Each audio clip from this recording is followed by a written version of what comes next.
నమస్కారం TC news కి స్వాగతం. ముందుగా ముఖ్యాంశాలు. మాక్ డ్రిల్ అవగాహనతో ఆపదలో ఉన్న వారిని ఆదుకోవచ్చు. భీమవరంలో పేర్కొన్న పశ్చిమ గోదావరి జిల్లా కలెక్టర్ నాగరాణి. పేదలకు పూర్తి స్థాయిలో వైద్య సేవలు అందించాలన్నదే కూటమి ప్రభుత్వ లక్ష్యం. ఉండి నియోజకవర్గం పెదామిరం గ్రామంలో వెల్లడించిన అసెంబ్లీ ఉపసభాపతి కనుమూరి. సార్వా పంటలో డ్రోన్ల సహకారంతో గుర్రపుడెక్కను తొలగించాలి. తణుకులో ఇరిగేషన్ అధికారులకు సూచించిన ఎమ్మెల్యే ఆరిమిల్లి. కలెక్టర్ నాగరాణికి అసెంబ్లీ ఉపసభాపతి కనుమూరులకు అభినందనలు. తణుకు పురుషుల శాఖ గ్రంథాలయంలో ప్రపంచ వలస పక్షుల దినోత్సవం విశ్లేషించిన సామాజిక న్యాయ పోరాట సమితి రాష్ట్ర అధ్యక్షులు పేరూరి. మండుతున్న ఎండలతో బెంబేలెత్తుతున్న పాత ఉభయ గోదావరి జిల్లాల ప్రజలు. మొక్కలు నాటాలని హితవు పలికిన బిల్డింగ్ వర్కర్స్ యూనియన్ జిల్లా అధ్యక్షులు బొల్లాడ. తాడేపల్లిగూడెంలో 2 గంటల పాటు బీభత్సం సృష్టించిన గాలివాన. ఈదురుగాలతో భారీ వర్షం స్తంభించిన పౌర జీవనం. ప్రాథమిక హక్కుల పరిరక్షణకు అండగా ఉంటున్న జాతీయ మానవ హక్కుల కమిషన్. రాజమండ్రిలో ప్రకటించిన ఈ సంస్థ మెంబర్ విజయభారతి. సింహాచలం ఘటనలో మృతి చెందిన అంబాజీపేట బాధిత కుటుంబాలకు జగన్ పంపిన ఆర్థిక సహకారాన్ని అందజేసిన వైసీపీ అంబేద్కర్ కోనసీమ జిల్లా అధ్యక్షులు జగ్గిరెడ్డి. ప్రభుత్వ విద్యా సంస్థల్లో చదివి అత్యధిక మార్కులు సాధించుకున్న ఇంటర్మీడియట్ 10వ తరగతి విద్యార్థులకు బహుమతులు అందించిన అంబేద్కర్ కోనసీమ జిల్లా జాయింట్ కలెక్టర్ నిశాంతి. ద్వారకా తిరుమల వేదం సభలో చినవెంకన్న ఆలయ అర్చకులను ఘనంగా సత్కరించిన నిర్వాహకులు. మాక్ డ్రిల్ అవగాహనతో అత్యవసర పరిస్థితులను సమర్థవంతంగా ఎదుర్కోవడంతో పాటు ఆపదలో ఉన్నవారికి సహాయం చేయడానికి ఉపయోగంగా ఉంటుందని జిల్లా కలెక్టర్ చదలవాడ నాగరాణి తెలిపారు. భీమవరంలో బుధవారం అగ్నిమాపక, పోలీస్, రెవెన్యూ, వైద్య శాఖలు సంయుక్తంగా నిర్వహించిన మాక్ డ్రిల్ ను ఆమె పరిశీలించి మాట్లాడారు. ప్రకృతి వైపరీత్యాలు, అగ్ని ప్రమాదాలు, తుఫాను, వరదల సమయంలో ప్రజలు ఏ విధంగా స్పందించాలి, ప్రజలు ఎటువంటి జాగ్రత్తలు తీసుకోవాలి అనే వివిధ అంశాలపై అవగాహన కలిగించేందుకు ఈ డ్రిల్ ను నిర్వహించడం జరిగిందన్నారు.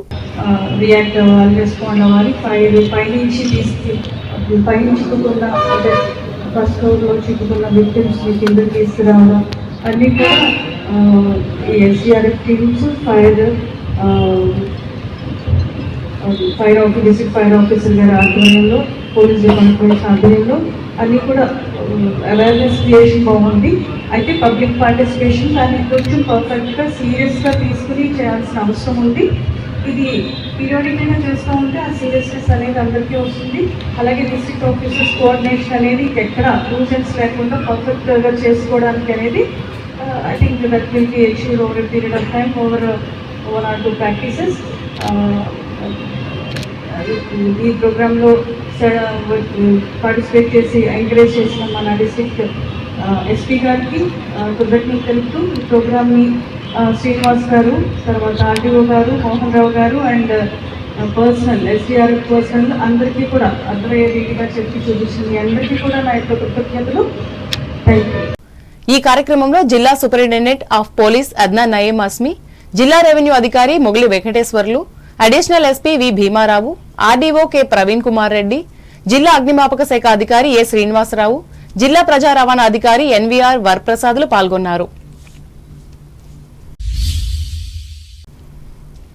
పేదలకు పూర్తి స్థాయిలో వైద్య సేవలు అందించాలన్నదే కూటమి ప్రభుత్వ లక్ష్యమని ఉండి ఎమ్మెల్యే రాష్ట్ర ఉపసభాపతి కనుమూరి రఘురామకృష్ణంరాజు తెలిపారు. ఉండి నియోజకవర్గ పరిధిలోని పెదామిరం గ్రామంలో బుధవారం ఆయన జన్మదినోత్సవం సందర్భంగా ఏర్పాటు చేసిన విలేకరుల సమావేశంలో ఆయన పాల్గొని మాట్లాడారు. అలాగే ఎన్నికల హామీలను ఈ ప్రభుత్వం అమలు చేస్తుందని అన్నారు. అలాగే అభివృద్ధి సంక్షేమాలకు తగు ప్రాధాన్యత ఇస్తుందన్నారు. పుస్తకాలు ఇచ్చినా కూడా 3 పుస్తకాలు ఇచ్చిన నోట్ బుక్స్ సరిపోతుంది అనుకుంటున్నా. వాళ్ళ అవసరాన్ని బట్టి ఇంకేదన్నా షార్టేజ్ ఉంటే ఆ షార్టేజ్ అంతా నేను ఫిల్ చేసి స్కూళ్ళు తెరిచే నాటికి ఈ పుస్తకాలు వీళ్ళు ఇచ్చినవి, దాంతోపాటు అవసరమైతే ఇంకొన్ని డిస్ట్రిబ్యూట్ చేయటం జరుగుతుంది. ఇంకేదన్నా అభివృద్ధికి సరైన సూచనలు, మంచి సూచనలు ఉంటే మీడియా మిత్రుల ద్వారా చెప్పండి. ఏదైనా సరే ప్రభుత్వం వద్ద ధనం తగు స్థాయిలో లేదు. ఏదైనా బ్రిడ్జిలో కట్టాలంటే తప్పదు. ఇందాకే కేశవ్ గారు నన్ను అభినందించడానికి ఫోన్ చేస్తే ఆయన నా బర్త్డే గిఫ్ట్ ఓపెల్ల బ్రిడ్జ్ తొందరగా క్లియర్ చేయాలి ఫైనాన్స్ మినిస్టర్ గారు అని అడగడం జరిగింది ఒక గంట క్రితం. డెఫినెట్గా అటువంటి వాటికి ప్రభుత్వం మీద డిపెండ్ అవ్వాలి. మిగిలిన మన నియోజకవర్గ అభివృద్ధి క్రమశిక్షణ కూడా ఇక్కడ చాలా అవసరం. అవన్నీ మన చేతుల్లో పని. అవన్నీ కూడా అద్భుతంగా చేద్దాం. వచ్చే సార్వ పంటలో ప్రతి ఎకరానికి సాగునీరు అందించేలా ప్రణాళికలు సిద్ధం చేయాలని తణుకు ఎమ్మెల్యే ఆర్మిల్ రాధాకృష్ణ సంబంధిత ఇరిగేషన్ అధికారులకు సూచించారు. తణుకులో తన కార్యాలయంలో బుధవారం ఈ అంశంపై నిర్వహించిన సమీక్షా సమావేశంలో ఆయన మాట్లాడారు. ముఖ్యంగా గుర్రపుడెక్క పంట కాలువల్లో పేరుకుపోవడం వల్ల నీటిపారుదలకు ఆటంకం ఏర్పడుతుందని చెప్పారు. ఈ ముఖ్యమైన సమస్యను పరిష్కరించేందుకు డ్రోన్ల సాయం తీసుకోవాలని అధికారులకు వివరించారు. ఇరిగేషన్ కెనాల్స్ అదేవిధంగా డ్రైన్స్ కి సంబంధించి ఓఎండ్ఎం చేయడానికి సంబంధించి ఈసారి డ్రోన్స్ ద్వారా దాన్ని చేయడానికి ఒక మోడల్గా కేస్ స్టడీస్ చేయడానికి నిర్ణయం తీసుకోవడం జరిగింది. డ్రోన్స్ ద్వారా మనకి ఏదైతే వీడికి సంబంధించి వీడ్ రిమూవల్కి స్ప్రేయింగ్ చేయడంతో పాటుగా ఎక్కడైతే డీసిల్టేషన్ చేస్తున్నామో ఆ కెనాల్స్ అన్నింటికి కూడా ఆ డ్రైన్స్ అన్నింటికి కూడా సర్వే చేసే సర్వే ప్రకారం ఎంతవరకు సిల్టేషన్ డీసిల్టేషన్ చేయాలనేది కూడా నిర్ణయం తీసుకోవడం జరుగుతుంది. ముఖ్యంగా ఈరోజు నియోజకవర్గంలో ఉన్నటువంటి కాలువలకు సంబంధించి ఏదైతే గుర్రపుడెక్క ఒక సమస్య, మరొక పక్క కిక్కిసా డ్రైన్స్ లో కానీ ఒక సమస్యగా ఉంది. ఈ రెండు సమస్యల్ని పూర్తిగా అరికట్టే విధంగా రాబోయే సార్వాలో ప్రతి రైతుకి ప్రతి ఎకరాకి నీరు సక్రమంగా అందించే విధంగా చర్యలు తీసుకోవడంలో భాగంగా ఈరోజు డ్రోన్ టెక్నాలజీని కూడా మొట్టమొదటిసారిగా తణుకు నియోజకవర్గంలో దీన్ని ఉపయోగించడానికి ప్రయత్నిస్తున్నాం. అది ఆ ప్రయత్నం ద్వారా రైతులందరికీ కూడా న్యాయం జరుగుతుందని ఆశాభావాన్ని వ్యక్తం చేస్తున్నాం. కాగా రాష్ట్ర అసెంబ్లీ ఉపసభాపతి ఉండి ఎమ్మెల్యే కణమూరి రఘురామకృష్ణంరాజు ఇంటికి రాధాకృష్ణ వెళ్లి జన్మదిన శుభాకాంక్షలు తెలిపారు. ఈయన వెంట పలువురు కూటమి నాయకులు ఉన్నారు.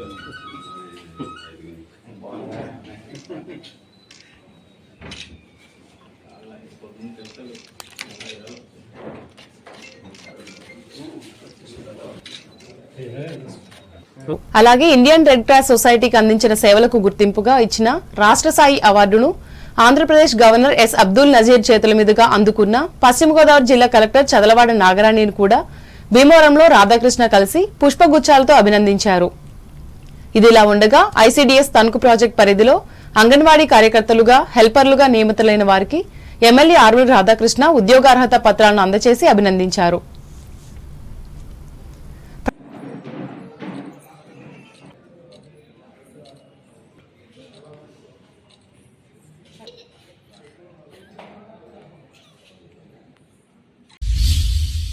ప్రపంచ వలస పక్షుల దినోత్సవాన్ని తణుకులో పలు సంస్థలు బుధవారం నిర్వహించి పక్షుల పరిరక్షణపై చర్చించారు. ఈ సందర్భంగా టీసెన్ ప్రత్యేక కథనం అందిస్తోంది. వాతావరణం ఉంటుంది. ఈ కారణాల వల్లనే పక్షులు పెద్ద సంఖ్యలో సుదూర ప్రాంతాలకు సాగిపోతుంటాయి. ఈ క్రమంలో వాటికి ఆపదలు తలెత్తే అవకాశాలు ఎక్కువగానే ఉన్నాయి. రూపంలో వైవిధ్యం, ఆహార వనరుగా ఉపయోగపడడం, ప్రతిఘటించే శక్తి పరిమితం కావడం, ఇతర కారణాల వల్ల పక్షుల మనుగడకు ఆటంకం, హాని కలుగుతాయి. ఈ పరిస్థితుల నుంచి వాటికి రక్షణ కల్పించే ఉద్దేశ్యంతో అంతర్జాతీయ వలస పక్షుల దినోత్సవం 2006 నుంచి ఏర్పడింది. ప్రపంచంలో 4000 రకాల దాకా పక్షులు వలస వెళ్తాయని శాస్త్రవేత్తలు చెబుతున్నారు. ఆంధ్రప్రదేశ్లోని కొల్లేరు, కొండకర్ల సదస్సులకు దూర ప్రదేశాల నుంచి ఆయా కాలాల్లో పక్షులు వలస వస్తాయి. కొల్లేటి సదస్సు పరిసర ప్రాంతాల్లో ఉండే పచ్చని చెట్లన్నీ సంవత్సరంలో 6 నెలల పాటు విదేశీ పక్షులకు విడిది స్థావరాలుగా మారుతుంటాయి. ఋతువులను బట్టి Australia, Nigeria, Siberia, Philippines, Egypt వంటి దేశాల నుంచి ఇక్కడికి వచ్చే వలస పక్షులు పర్యాటకులను విశేషంగా ఆకట్టుకుంటాయి. సాధారణంగా నవంబర్ నెల నుంచి కొల్లేరుకు వలస పక్షుల రాక ప్రారంభమవుతుంది. ప్రయాణ దూరం తెలియక ముందుకు సాగిపోవడమే లక్ష్యంగా సుదూర తీరాల నుంచి తరలివచ్చే ఆత్మీయ అతిథులకు ఎలాంటి హాని తలెత్తకుండా చూసుకోవడం ప్రతి ఒక్కరి కర్తవ్యం. ఈ సందర్భంగా తణుకు పురుషుల శాఖ గ్రంథాలయంలో ఏర్పాటు చేసిన సభలో సామాజిక న్యాయ పోరాట సమితి రాష్ట్ర వ్యవస్థాపక అధ్యక్షులు, రచయిత పేరూరి మురళీకుమార్ ముఖ్య అతిథిగా పాల్గొని మాట్లాడారు. ఈ కార్యక్రమంలో చదువరులు, విద్యార్థులు పాల్గొన్నారు. ఉన్నటువంటి ప్రతి ప్రాణిని మనం కాపాడాలి.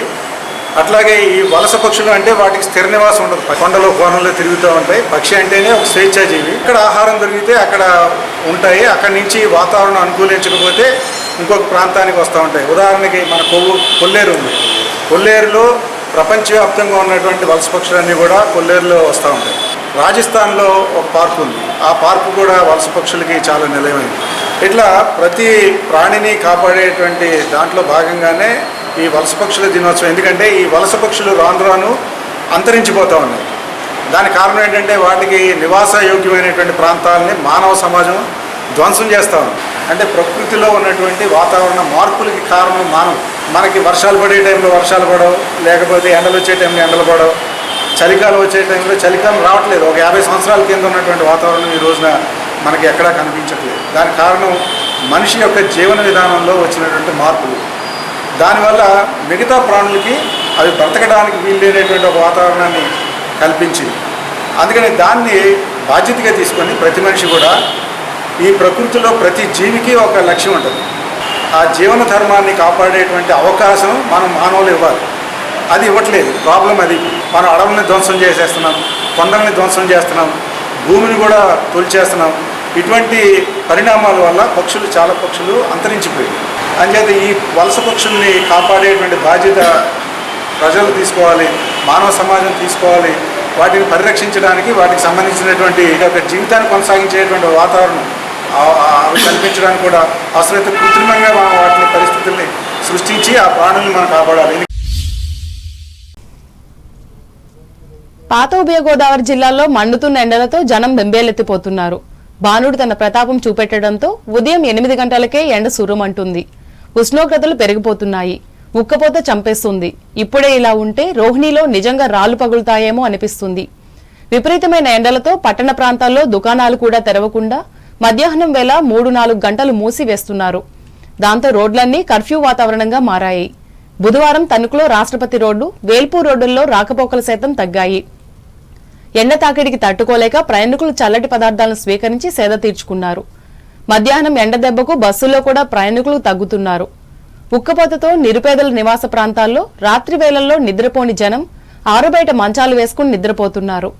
అయితే ఎండ తీవ్రతకు తగ్గట్టు దోమల బాధ ఎక్కువగా ఉండటంతో రాత్రివేళ కూడా కంటిపై కొనుక్కులేని పరిస్థితి నెలకొంది. ఈ సందర్భంగా బిల్డింగ్ వర్కర్స్ యూనియన్ పశ్చిమ గోదావరి జిల్లా అధ్యక్షులు బొల్లాడ నాగరాజు తాపీ కార్మికులతో కలిసి మాట్లాడుతూ ఎండ తీవ్రతతో రోజు కూలీ చేసుకునే కార్మికులు ఇబ్బందులు పడవలసి వస్తున్నట్లు చెప్పారు. ఇంకా సాధారణ ప్రజలు కూడా అవస్థలు పడుతున్నట్లు ఆవేదన వ్యక్తం చేశారు. అదుపు తప్పిన ప్రకృతి వల్ల సంభవిస్తున్న ఈ పరిస్థితిని దారిలో పెట్టేందుకు ప్రతి ఒక్కరూ విరివిగా మొక్కలు నాటాలని కోరారు.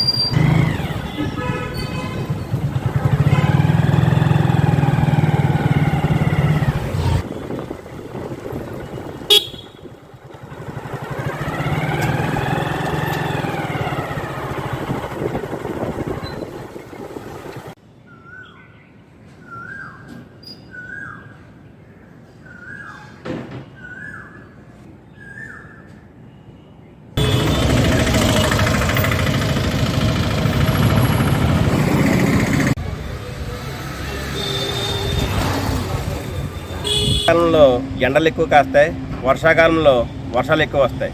అలాగే చలికాలంలో కూడా చలి ఎక్కువగా ఉంటుంది.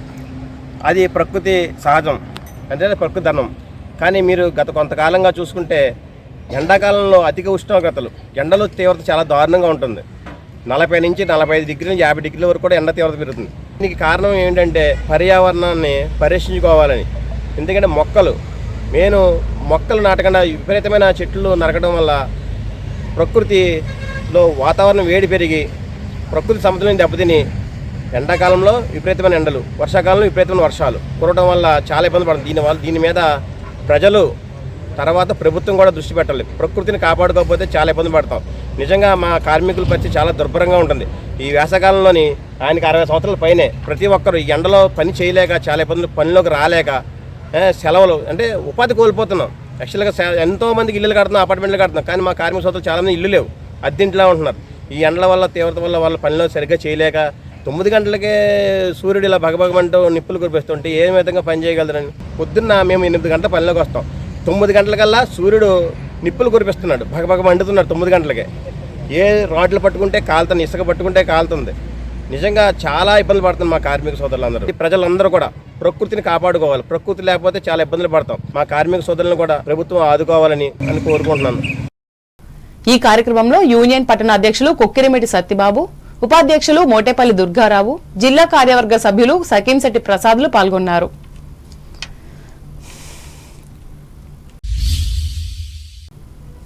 తణుకు రోటరీ క్లబ్ ఆధ్వర్యంలో గురువారం సాయంత్రం 6:30 గంటలకు నిర్వహించే సభలో భారత్ పాక్ సంబంధాలు తాజా పరిణామాలు అనే అంశంపై ఇండియన్ జర్నలిస్ట్ యూనియన్ జాతీయ కార్యదర్శి డి సోమసుందర్ ముఖ్య అతిథిగా పాల్గొని మాట్లాడతారని క్లబ్ అధ్యక్షులు ఆనందం మస్తాన్ రావు, కార్యదర్శి కటారి సిద్ధార్థులు బుధవారం ఒక ప్రకటనలో తెలిపారు.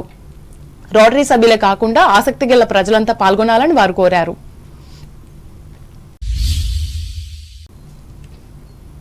పాలిటెక్నిక్ కోర్సుల ప్రవేశం కోసం నిర్వహించిన పరీక్షల్లో తణుకు రూట్ స్కూల్ విద్యార్థి అడిని యశ్వంత్ పవన్ సాయిరాం 120 మార్కులకు గాను 120 మార్కులు సాధించినట్లు స్కూల్ ప్రధానోపాధ్యాయులు ఎల్కే త్రిపాఠి బుధవారం ఒక ప్రకటనలో తెలిపారు. ఈ మేరకు ఈ విద్యార్థి రాష్ట్ర స్థాయిలో ప్రథమ ర్యాంకు సాధించినట్లు ఆయన చెప్పారు. అలాగే కె చక్రధర్ అనే విద్యార్థి 118 మార్కులతో రాష్ట్ర స్థాయిలో 18వ ర్యాంకును అందుకున్నట్లు ఆయన వివరించారు. మరో 5 కూడా అత్యధిక మార్కులతో ఉత్తమ ర్యాంకులు పొందినట్లు ఆయన పేర్కొన్నారు. ఈ సందర్భంగా వీరిని త్రిపాఠి అభినందించారు. ఇప్పుడు వాణిజ్య ప్రకటనలు.